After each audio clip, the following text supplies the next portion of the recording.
gagamitin po kasi namin ito. Kailangan ko po kasi ng sales invoice. Ah, ganun.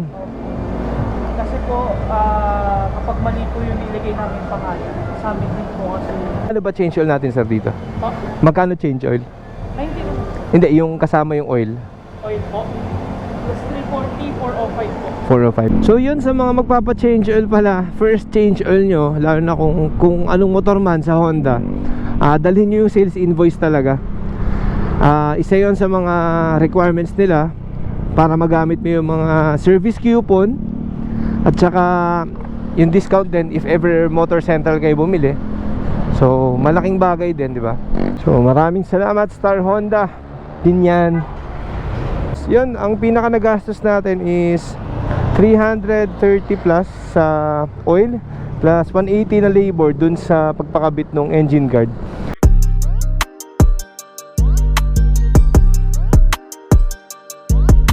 Yun, what is up mga paps? Isang magandang umaga. Dito tayo ngayon sa may Mercury Drugs. So papunta tayo ngayon sa Binyan.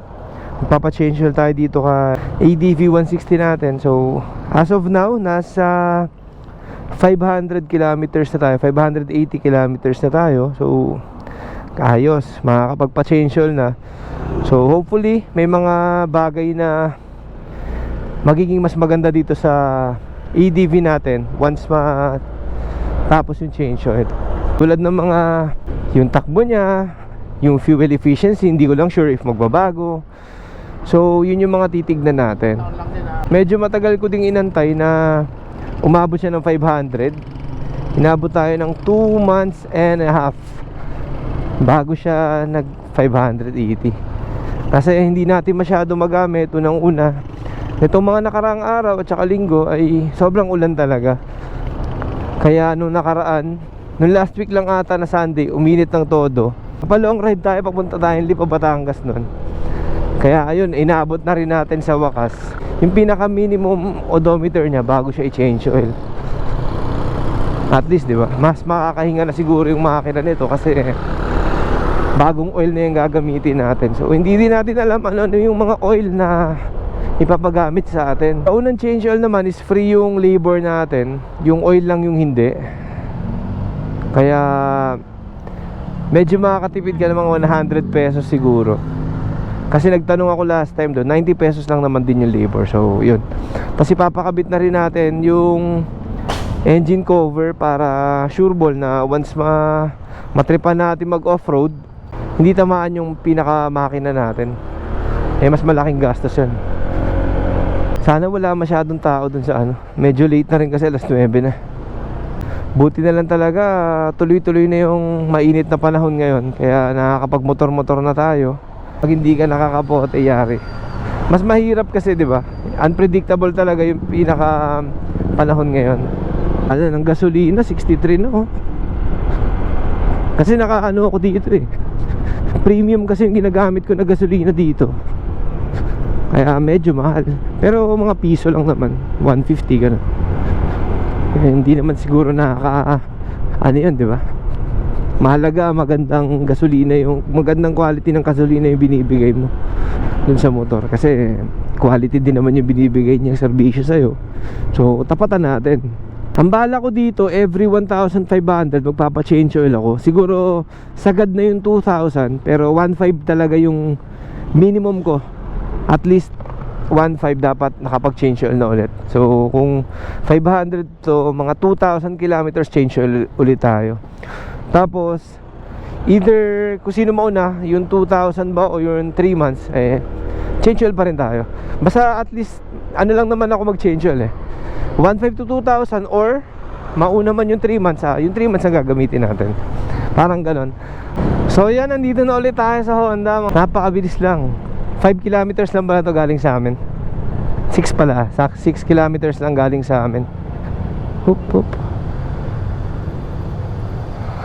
Ay nako, nakabalik din. So yan, gagamitin natin service coupon is yung pinakauna.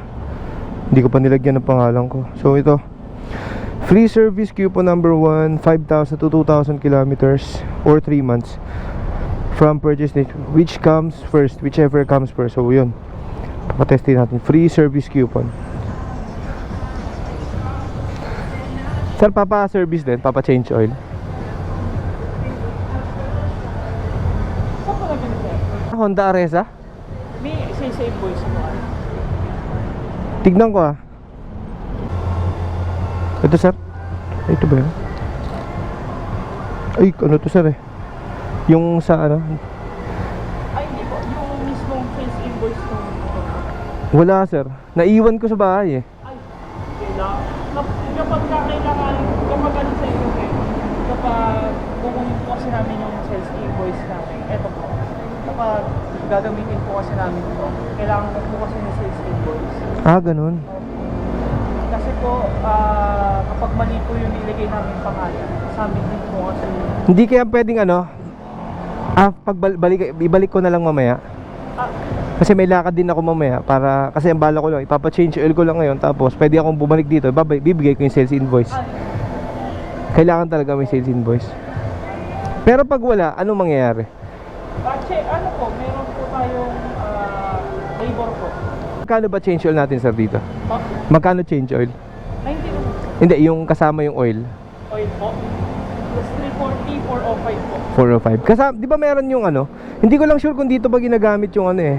Yung kaibigan ba yon? Ito? Opo. Dito ba ginagamit to? Opo. Ngayon na po yan. Sa akin. Dito po yan sa... Dyan po. Balikan ko kaya.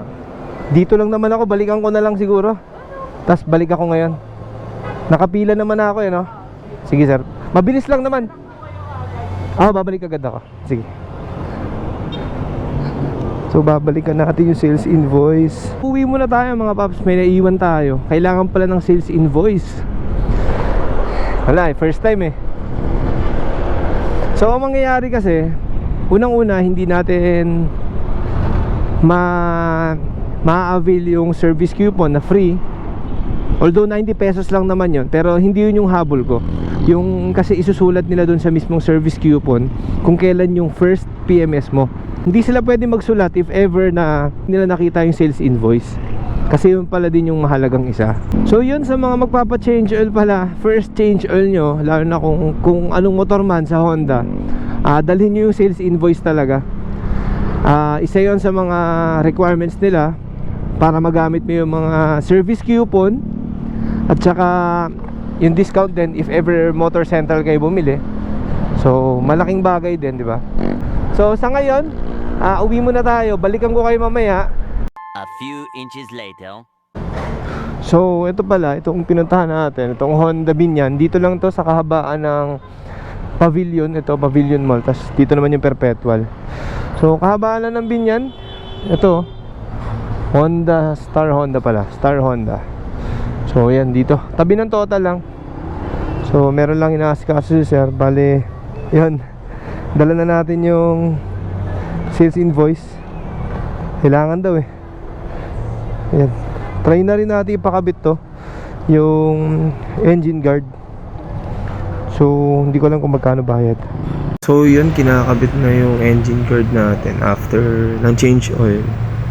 Kataon lang, hindi tayo pwede mag video sa loob, kaya dito lang tayo sa labas, although kita naman natin. So after nyan, kunin na natin yung motor kasi patapos na rin yan. So shoutout kay kuya na nag-change at naglagay ng engine cover. Let's go. So yun, tapos na tayo mag-change oil mga paps. Bali, napakabit na rin natin yung engine guard nito. Itong engine guard na to, ayan, kita ba? So yun, napakabit na rin natin. Bali, tignan naman natin yung performance niya after ng change oil na to. So magano naman tayo. Check natin if may nagbago ba after nung unang change oil. Unang naramdaman ko nung nag-change oil, siguro maliban sa parang nakahinga yung makina. Kasi ewan ko lang, hindi ko lang sure pero parang feel ko mas lumakas yung arangkada niya. Pero malaman din natin, sa ngayon lang naman yan, dito lang sa short ride lang naman. Pinakaginastos pala natin is 300 plus for the oil at saka labor kasi libre. Tapos 180 naman sa labor nung pagpakabit ng engine guard. Kinabit natin yun para syempre medyo iwas tayo sa mga bato Ginamit pala natin, hindi ko na na-picturean or na-videohan, is yung blue oil ang tawag nila eh. So fully synthetic yon na scooter oil. So recommended naman ni Honda yun. So kung ano yung i-recommend nila, yun yung ginagamit natin. So ganun lang pala katipid, no? Pag nag-ano ka, change oil ka ng mga scooter, 300 lang gastos mo.